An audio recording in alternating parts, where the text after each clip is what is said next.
There's a lot of confusion about the Sabbath. Should Christians keep it? Is the seventh day on Saturday or Sunday? Did Jesus abolish it? Let's take a quick look. Keeping the Sabbath is about a deeper relationship with God. We're saved by faith in Jesus, not whether we keep the Sabbath or not. However, it's for our benefit to rest on the Sabbath. As Jesus puts it, the Sabbath is made for man, not man for the Sabbath.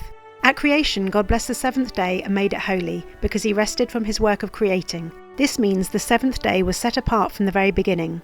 The seventh day is widely understood to be Saturday. The Jews have always kept the Sabbath on Saturday, and when Jesus rose on the first day of the week, this is always understood to be Sunday. Interestingly, the word for Saturday in over 30 languages is derived from the word Sabbath or Shabbat in Hebrew.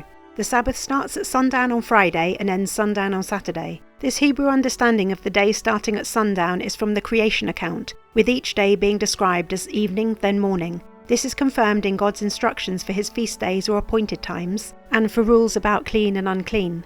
When Jesus came, he strongly criticised the Pharisees' understanding of what was and wasn't allowed on the Sabbath, often by healing on the Sabbath, which they had designated as work. When they accused Jesus of doing what is unlawful on the Sabbath, they meant according to their own interpretation of God's law, not according to the written Torah. However, Jesus did not say they were keeping the Sabbath on the wrong day, or say that it no longer applied. In contrast, he kept the Sabbath himself, often teaching in the synagogue on the Sabbath. He said that he is Lord of the Sabbath.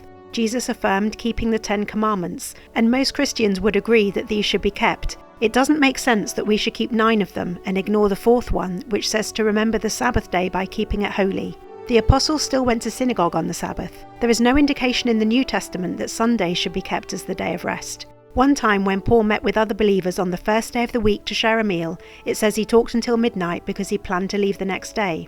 This has to be referring to Saturday evening, because if it was Sunday evening, it would be the second day of the week, as the day starts at sundown. Another scripture people claim as evidence for Sunday meetings is when Paul asked believers to set aside their financial offering on the first day of the week, but this doesn't mention meeting on this day.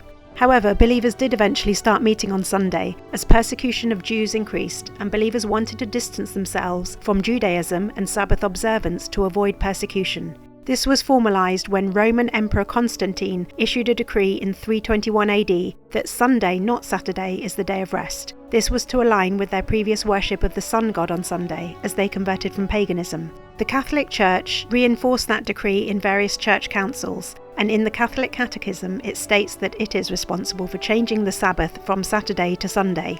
The argument that Christians shouldn't keep the Sabbath because it's only for Israel doesn't hold up, as we are included as citizens of Israel through faith in Jesus, and Isaiah says that Gentiles who keep the Sabbath are blessed. Jesus anticipated the Sabbath still being kept in the time just before he returns, and it seems it will be kept in the millennial reign of Jesus after he returns. So, it may be that we're meeting together to worship on Sunday. The early believers met every day, but let us rest on the Sabbath and keep it holy as God instructs. Please like and subscribe for more Bible nuggets from a Hebraic perspective.